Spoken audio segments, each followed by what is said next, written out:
Assalamu alaikum and welcome to Perspective. We'll be talking about Indians, of course, the opposition and its struggles at this time with the Indian crime agency. We've seen the use of enforcement division against opposition politicians in India. We'll be talking about, of course, the ramifications of this on Indian politics itself with regard to, of course, Modi and his opposition parties. A little later on, we'll also be talking about, of course, Pakistan's the recent attacks as far as our resolve to fight terrorism is concerned. Of course, the recent suicide attack in Kandahar that we've seen, which has resulted in 3 deaths and 12 injuries, is among a spate of terrorism that Pakistan is recently experiencing. Of course, in Gwadar, and of course, we are resolved to fight terror at all levels. We'll be talking about the ramifications of this preparedness as far as Pakistan is concerned to ensure that this kind of terrorism necessitates timely action. All of that today on Perspective. I have with me Dr. Tughral Yamin, who's a security analyst. Thank you for being with us today. We also have with us Brigadier Nawaz, who is a defense analyst. Thank you for joining us today. And Zahid Gishkori, who's a senior analyst. Thank you for joining us today. Let me go to Dr. Tughral. Dr. Tughral, we've seen with regard to the use of the Enforcement Directorate against opposition politicians in India. What is your take on these activities that are happening at this time, and of course the way that it is being used by the Modi government? Mahrukh, Modi government is being supported by industrialists like Ambani and Adani's. These industrialists have heavy stakes in Modi government. They are financing it like their own personal party, the BJP. And in this we see that there has been a scam which is called... Is it unnatural? I mean, isn't that always the case with regard to political parties in India and the way they're being funded or, like you said, supported by industrialists at one time or another? It is. But there have been several accusations against the BJP. And the current one is because they have arrested a number of well-known opposition leaders, which includes Arvind Kejriwal, who is the head of the Aam Aadmi Party, and he was also heading the government in Delhi. So he has been put behind bars, and there are other people also. So the opposition is petrified because the elections are coming up. Rahul Gandhi has gone on Twitter and said that it is a tactic of a scared dictator who is doing this. But again, at the end of it, Modi has strong backers in shape, as I mentioned, in the shape of industrialists with deep pockets. But this kind of politics that, of course, which is, of course, culminating in the arrest of Modi's critics also, there's also allegations of political targeting. All of this is going to have a cumulative effect on Modi's politics, is it not? It is certainly going to lessen his chances of victory. Not that he will not win. I'm not very sure that he's going to lose because of it. But popularity will be, you're saying, dented. If nothing else, it has given a new lease of life to the opposition, which was otherwise very lackluster. They had they couldn't stand up to Modi's aggressive postures, Modi's very good economic policies. So you're saying it's actually having the opposite effect? He needn't have done it. You see, these are strong arm tactics which is going to harm him. Okay, whether he loses or not, I cannot predict, but it is certainly going to harm his politics. Let me go to Brigadier Nawaz. Brigadier Sahab, is it, do you agree with what Dr. Tughral is saying? He's saying that, with regard to the popularity that Modi has at this time, it's not really going to, it's probably going to have the reverse effect as far as these strong armed tactics are concerned, and they're probably going to result in, perhaps denting the popularity that Modi enjoys. You see, we must understand the issue is Mr. Modi is a very dangerous person, and particularly a group of 4 people, in which I always say it is Narendra Modi, Amit Shah, Ajit Doval and Rajnath Singh. They are the person who are actually ruling RRS, and they are supporting and instigating everyone against all minorities. Particularly, Pakistan Muslims are being targeted in not in India, also in Kashmir also. And then you talk about all other minorities they have it. And you must have seen recently now, Human Rights Organization, they have given the India, they're really doing a lot of lynching and problems for these issues. But they have working very minutely because on 19th April, general elections are coming. They have already arrested that Ajit Agarwal also. Then they have arrested Chief Minister of Eastern side. They have arrested. He actually joined BJP. So see how much he is going in deep rooted, and they want to ensure that they win the election. They are really targeting all opposition leaders. Over 150 politicians, they've been sending questions, they've been harassing them, and few of them already joined the BJP party. So that's the problem. Not even this way. You must have seen this Rahul Gandhi and his mother. They have been harassed. They're blocked. Their all accounts have been blocked. So they're in trouble. They can't do anything. They totally blocked them. That is the point. Is now we have to see what India wants to do. India, Narendra Modi wants to win elections. He wants to harass to an extent. He is not pushed. He get forcefully votes from all Muslims, and they are told that we are watching where you stop stamp any opposition leader. We are going to take hell out of you.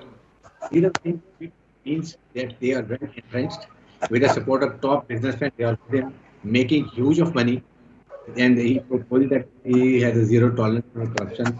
So I think these are going to pay him an election, but forcefully.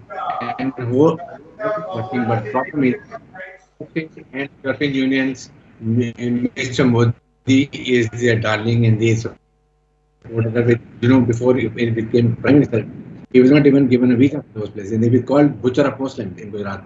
So these are the issues we see that now things are really going worse. But the only problem is that the world looks on other side. They have a lot of interest in India because it's a big country, it's a big economic market. Then they need them in South China Sea. Then they have a group of for 2+2, USA, Australia, Japan, and India. There they have an interest. Then they use India as a proxy against Pakistan and China.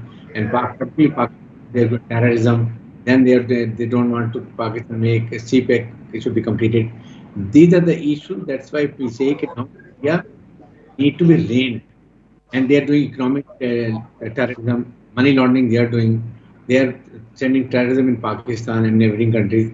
So why Pakistan doing anything else? They I want to will, have it. I will come back to you, Brigadier Saab. I'm going to go to Zahid Saab. Zahid Saab, there is, what Brigadier Saab is saying, and before that, Dr. Tughral also said. Overall, when we talk about this kind of politics, the way that the strong arm tactics, whether we call them that or whether it's a move to quell the opposition by the Modi-led government, is it having, in your opinion, a counter effect as far as the opposition is concerned? According to Dr. Tughral, I think something interesting he said was that it's perhaps given a new life to the opposition, which really didn't have much on its plate. Would you agree with this?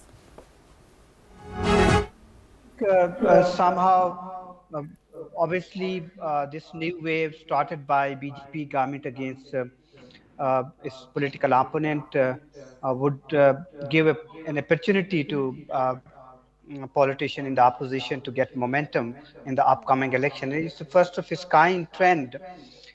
We have seen in India that more than 4,700 cases by this enforcement directorate. It's like NAB in Pakistan were very much active against alleged corrupt people, and they are claiming that they have now engaged the cases of around $12 billion.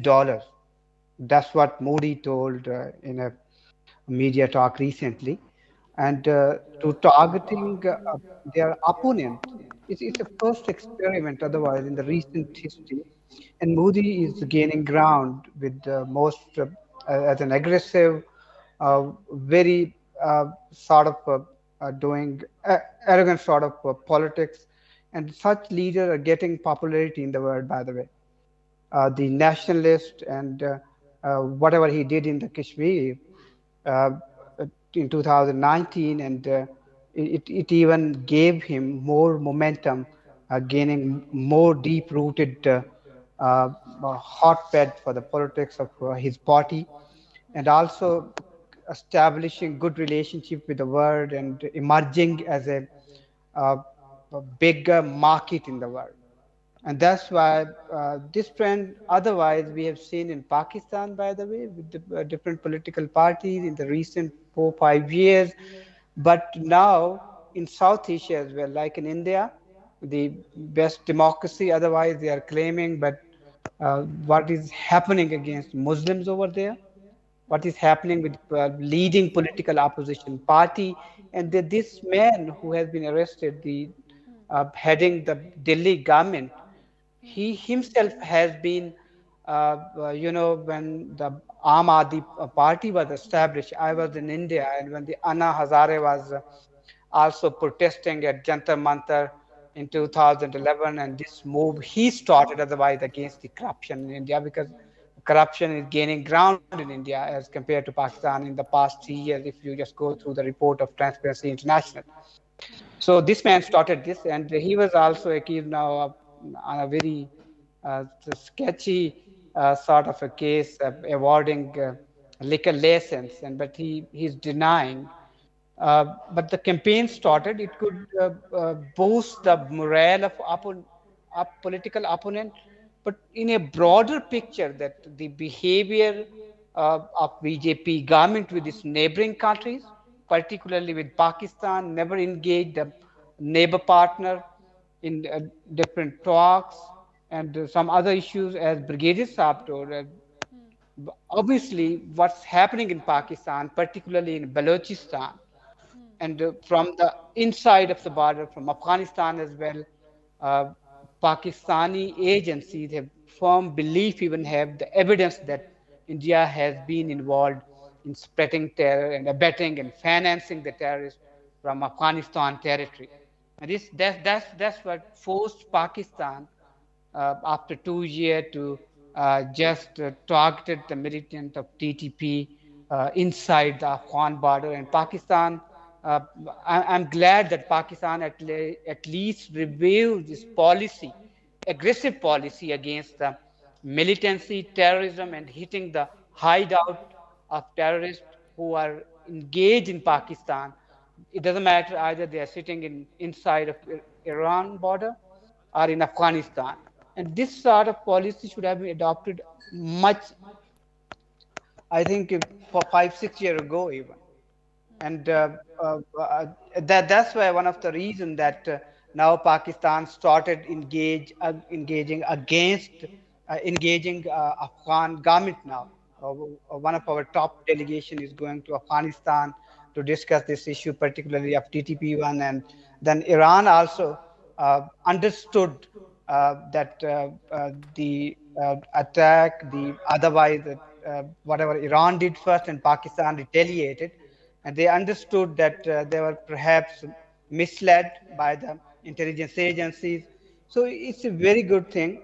But overall, engaging with India and what's happening in India is a new political trend in the region, and let's see. And overall, you were sharing the report with us. The figures were counted in this report. This is very alarming that 7,000 investigations against But when we talk political about this, Zahid Saab, I'll come back to you. Let me go to Dr. Tughral. Dr. Tughral, when we talk about this kind of environment, I think what Zahid Saab also indicated, overall, this will have its own effect on the region also.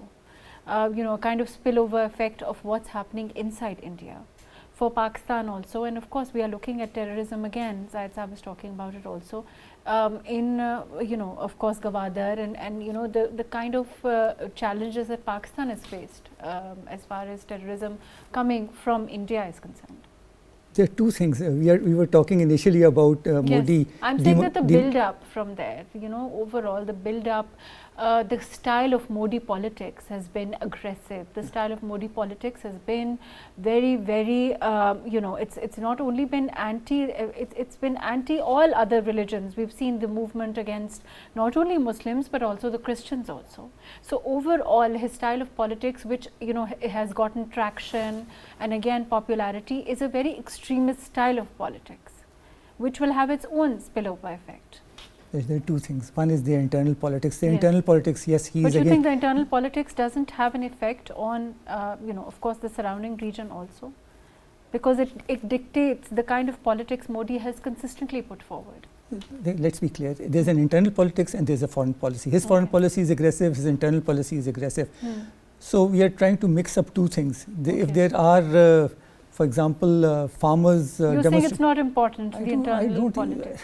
Modi has brought Pakistan-India relationship to rock bottom. Right. He doesn't want to talk to you. He's been, the Balakot incident happened in his watch when Wing Commander Abhinandan came here and was shot down. Because that is the center of his popularity. Isn't it? That extremism. There are two things about it. You see, one is he's suppressing minorities. Second, he's using legal ways of suppressing the local politicians who could be some kind of threat to him, not a major threat, but a very minute threat. So he has made heroes out of them. Arvind Kejriwal has seats. He has won seats in Gujarat also, but he is not a leader who can actually threaten Modi's government in India. Second thing is his relationship with Pakistan, his relationship with other countries in the region. Surrounding neighbors also. He does not want any country to stand up to him. That has been the foreign policy of India always, whether it is Modi or before Modi. But Modi has brought it to a new extreme. He is very aggressive. He wants to if he had his way, destroy Pakistan, if he has had his way. But what he's doing inside India is that he should win another term as the Prime Minister. I don't think it is going to have any spillover effect on us if he puts Arvind Kejriwal into jail. But what is the center of his politics, in your opinion? Of course, to win another election. He wants to win another election. At every cost. At all costs. And he has got very strong backers. And I told you initially, they are industrialists who are betting their last dollar or their last rupee on him. They want him to be in power because he listens to them. And this has been, as you very correctly said, this is everywhere in the world. Rich quarters do put their money on politics. Even in Pakistan, there are people who would bet on certain parties because they want them to do their bidding. So he has those powerful backers with him because he will create good policies for them. So they have better economic opportunities. Although Ambani's or Adani's don't need any more help. Ambani just held that pre-wedding of his son, which was an extravaganza in which he had invited everybody from the United States of America and the world over. So that's another point. But whatever he's doing in his country is to win another elections. And whatever he's doing in his foreign policy is to be to the policeman of the region. He wants to come up as a big regional power. That's what he wants to do. Fair enough. Zahid Sahib, do you agree with what Dr. Tughral is saying? He's saying, of course, the two things are extremely different. And the target, of course, is, if we talk about internal Indian politics, it's very different from, of course, what Modi wants to do in the region at this time. Do you agree with this? Of course, the internal politics of it and whether his political opponents at this time, the way that he's going after them is going to, backfire is also a question, but that is extremely different from the kind of politics that Modi government has stored as far as, the neighbors are concerned and of course vis-a-vis Pakistan. I think India is at a vital stage when it comes to become a bigger power of economy in the region and having good relationship with different superpowers. And it would be the third consecutive term if BJP government formed the government, and this stability inside India and aggressive politics and aggressive style and aggressive way of government by Narendra Modi is benefiting Indian.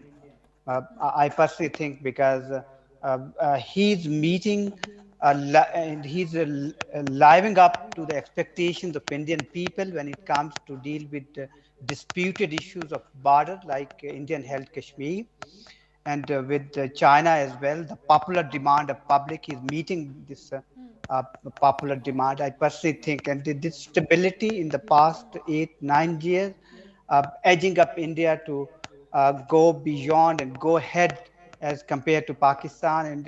And unfortunately, in Pakistan, in the past 4, 5 years, the internal instability, political rivalry, and political disputes put the country on verge with certain challenges. And it's a popular demand of such leader in the world. You look what is happening in America. The nationalists like Trump, as a very aggressive political leaders, are emerging as a ruler in different countries. As a nationalist, whatever you can name it, what happened in Bangladesh. We were discussing the comparison in South Asia, what happened in Bangladesh, and obviously in Pakistan. Pakistan has a different perspective. But the situation is obviously is challenging. If the Congress comes out, the question and the discussion of debate here, Congress has a different viewpoint about neighbors, about Pakistan, and Pakistan has a history, and we all know that whenever Congress comes to power, Pakistan and India go ahead with establishing relationship with a good mode in different ways. The chances of that happening seems very limited at this time. Isn't that true? Very limited. Yes, absolutely. It's very limited because he's living up to expectations of Indian, the popular style and aggressive policy and the Hindutva and the Hinduism. We have seen recently that Indian media, which is otherwise a wild media, and they are pushing narrative against the neighboring countries, particularly against Pakistan when it comes to spreading fake news on terrorism about Balochistan. They even don't know the ground realities, what's happening over there if you just see their media. And I'm really surprised that what Indians understand about the ground realities and the pitch. And this pitch totally missed here in Pakistan when it comes to include the debate of Pakistani national media about Indian style of comment, about Indian aggressive in Indian held Kashmir, and against Muslims. We have seen many Hindus were torching a couple of mosques in the recent times, but no issue was taken up. Even uh, some sort of media and social media we have seen, and even India has been claiming that it's a popular country for tourism, and it's the biggest economy. And what happened with the tourists recently? But even Pakistani media did not take this issue up.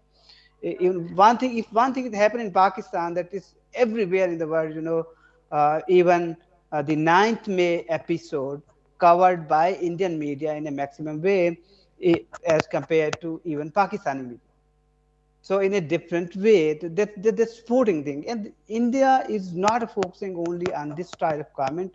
Even in the diplomats, even the congressmen from Indian origin, the supporting Pakistan political party, which is facing prohibited funding case here. And what happened in America just 3-4 days ago, that a congressman who did it all, he is on the panel of a lobbyist firm hired by Pakistan Tehreek-e-Insaf. Can you imagine that this is the inside story, that two congressmen from Indian origins are providing their services to Pakistan Tehreek-e-Insaf. So congressmen are from Indian origin, from many other Indians. It doesn't matter, either they are sitting on a different positions. They never missed the opportunity to go against Pakistan at any forum. And but here on the other side of the story, now in my country, is quite different. We have wrangled up in their own affairs. We have their own disputes and political uncertainty. And even our own political party, the major stakeholders are writing against the state that don't give the loans to the state because it's not reliable. We are not sure that either their funds a loan be taken from IMF, be utilized for people of Pakistan? Can you imagine that this is the situation? We should fix our own house. I want to come. Let me come back to you. I'm going to go to Brigadier Haris. Brigadier Saab, I want to move on and talk about the attack. That was foiled in Gwadar, the major attack as far as targeting Gwadar Port Authority is concerned, and its own ramifications. Of course, it has, as far as BLA separate agenda or group has claimed. This is an armed wing of the Balochistan Liberation Army, claimed to be. These were 8 armed attackers, and they claimed to be from Majid Brigade, and they were killed in the attempted assault. Its own ramifications as far as the CPEC significance is concerned, of course Balochistan's resources and marginalization is concerned. How do you look at the situation in, with regard to these kind of attacks that Pakistan has, of course successfully been dealing with over time? This is very important. I would like to elaborate on that. This is the point. Why is all this happening? Because the problem is that India doesn't want that Pakistan should be a stable and progressing economical country. That's the issue. If you see, many times we have told Afghan Talibans that we demand only one thing from you, and that is, please don't let your land be used by any terrorist organization against Pakistan. This is what they had promised agreement. That they will not allow anyone to use their land. But the ideology of Afghan Taliban and the TTP is the same, so that they are forced to support Israel. Then, of course, India is drawing maximum advantage out of it. When Americans they a lot of weapons, ammunition, weapon devices in Afghanistan, so that they fall into the hands of all terrorist organizations like Daesh, Khorasan, East Turkestan Islamic Movement, then Al-Qaeda, TTP, BLA, BLF, BNA. So those are compounded problems now Pakistan is facing. And that is what the Indian leadership said, that we are going to create problems in Balochistan, not let CPI be created, because please remember, Pakistan is a very strong nuclear country. Pakistan is an Islamic country. Pakistan has a strong fighting military. Our geostrategic location is very good. What we need is economic prosperity. If economically prosper through CPEC, then we will take our decision in a national interest independently. We will not come into the influence of IMF the way now they dictate it. This is the reason. So, in that context, Pakistan has been telling Afghan Taliban many times, we send a delegation. Then, of course, now we have to go and carry strategic strike in Afghan territory. Even while we force and we told of still Afghans that we respect your sovereignty, we respect your relationship, old relationship with Pakistan, but then enough is enough. You have to do something extra to stop armed group coming and infiltrating Pakistan. We have seen Gwadar recently, you must have seen, but the message which we killed all. But don't we think that the message to the world has gone, Balochistan is not a safe country. Balochistan is troublesome. That is what message goes, that Pakistan is stable. So who will bring in foreign investment? Now the new government has come. Prime Minister of Pakistan is expecting a lot to bring foreign investment, to bring harmony, to create stable situation. But when these things happen, then the wrong message goes, and then our all effort go for the waste. So these are the things we have to understand. Government of Pakistan has to be very firm with Afghan Taliban. Either we should send a delegation to Afghanistan or... come back to you. There's a problem with audio. I'll come back to you. Dr. Tughral, do you agree as far as, our stance as far as, of course, Taliban is concerned, for the Talibans to allow their soil to be used, against Pakistan? And of course, our resolve, we've always told them that is a no for Pakistan. And that there's been no, lack of clarity on that at all from Pakistan's side. We've been very clear. Pakistan has been very supportive of the Taliban, and we expected the least that they could do was not to allow their territory to be misused for launching terrorist attacks within Pakistan. And this was something that they did not promise Pakistan. This is something that they promised to the United States of America in the Doha talks. They which was attended by the representative Mullah Brother, and this was But do before. you think it's lack of sincerity on the part of the Afghan government, or is it just an inability of theirs to control, the rogue elements? What is it, in your opinion? I would agree with your second point. It is their inability to control elements on their borders, and they have agreed to that. They have said, their spokesman has said, yes, there are elements on our borders which might be doing such things.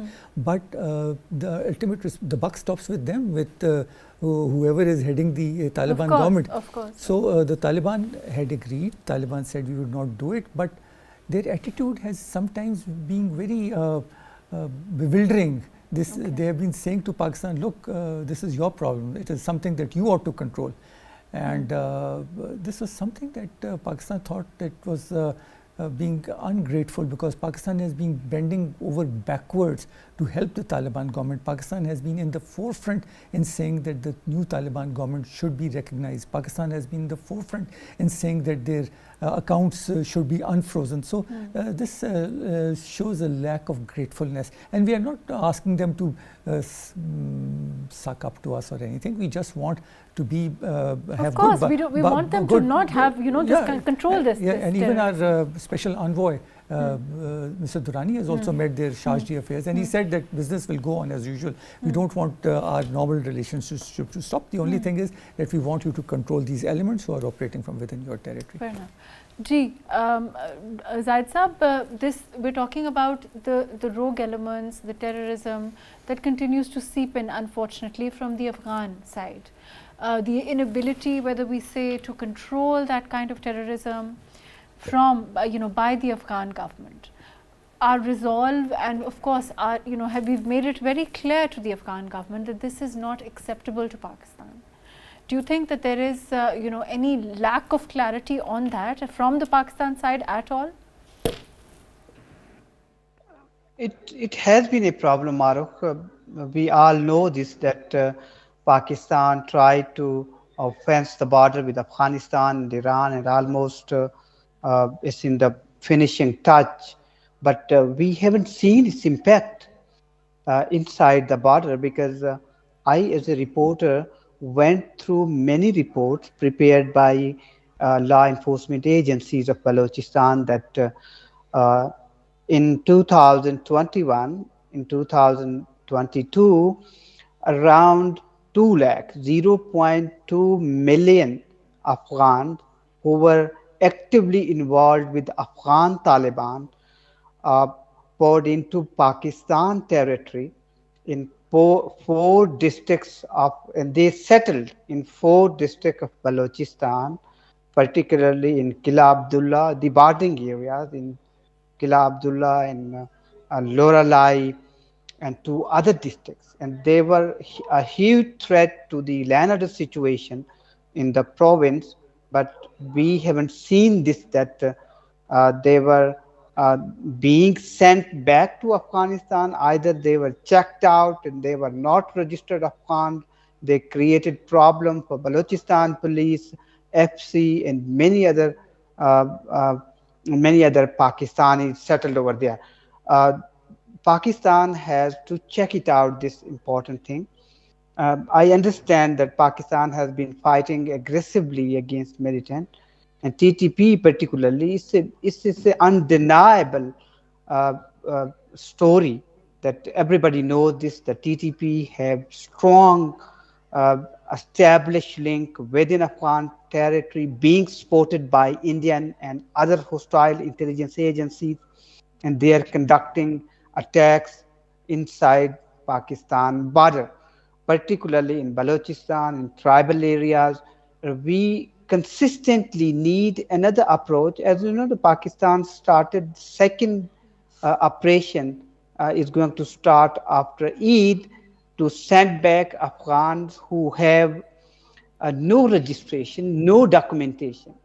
We should ensure and tell the world from the state platform that we are not sending back those Afghans who are registered with UNHCR, registered with any authority. Pakistan is struggling to send back around 1.2 million Afghans who have no documentation.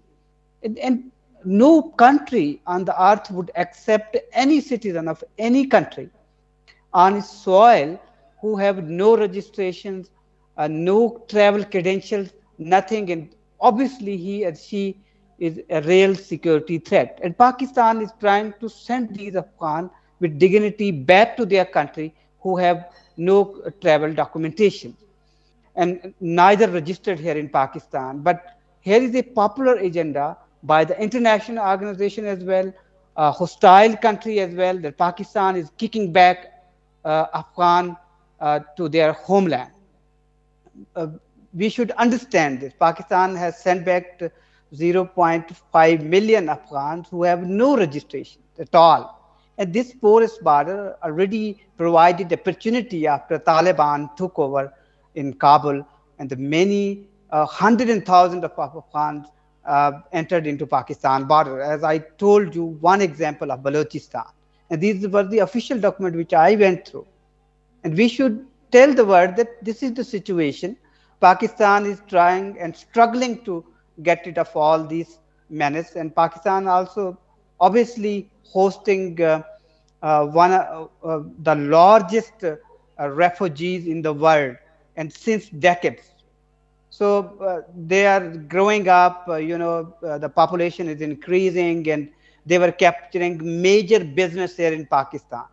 And this was the prime reason. Many questions were being raised by even one story I can tell you. I reported, that's why I'm telling you here, that in Afghanistan, in Balochistan, many Iranian also got the opportunity to get Pakistan a national identity card, and even 7,000 Pakistani passports were captured in Saudi Arabia, and Saudi government also confiscated these passports of Pakistan from the custody of Afghan nationals.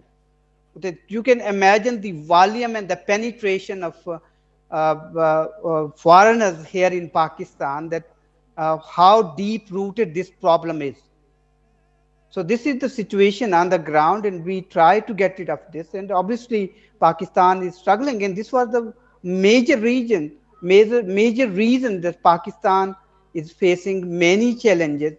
And this one prime reason, and the world was not supporting Pakistan, because Pakistan has written 19 different countries to against the hostile and banned organization which were hosting different militant, different refugee seeker over there. Pakistan provided opportunity to these countries, including like Germany and many other countries. I could count many countries there under the FATF program, when Pakistan was struggling to get rid of this FATF dilemma. Pakistan wrote to these countries, but not a single country responded to Pakistan's request. Pakistan has always been very cooperative when it comes to deal with terror financing and many other things. When no country provided opportunity to Pakistan to hand these over to Pakistan, or at least support Pakistan to provide the evidence Pakistan was seeking. And because Pakistan provided the evidence that these banned organizations, I can name these organizations, they were operating from different countries, at least 19 countries, and they did not provide any opportunity, neither they took any action against these organizations who were operating or collecting funds from their soil. So this is the ground reality. Yes. Unfortunately, Zahid Saab, this is all the time that we have. Thank you so much for being with us today. Dr. Tughral Yamin, thank you for joining us today. Brigadier Haris Nawaz, thank you so much for your time. Overall, of course, Pakistan remains committed to ensuring that its own borders are, of course, safe, and we've, of course, consistently managed to foil attacks that have come from the other side of the border, which have been, of course, funded by them, or, of course, the involvement, of course, has led us and evidence has supported that there is, of course, involvement from across the border. As far as the GADA is concerned, of course, Pakistan is committed to ensuring that all lives and all, overall, we continue to remain safe as far as GADA is concerned. We've also, the external support and proxies, allegations of external support that we've seen as far as Pakistan is concerned is something that Pakistan continues to act against. It continues to take timely action, and of course we will see more of the kind of action that necessitates this kind of a terrorist attack that we saw, and of course we've also successfully managed to foil. Thank you so much for joining us today on Perspective.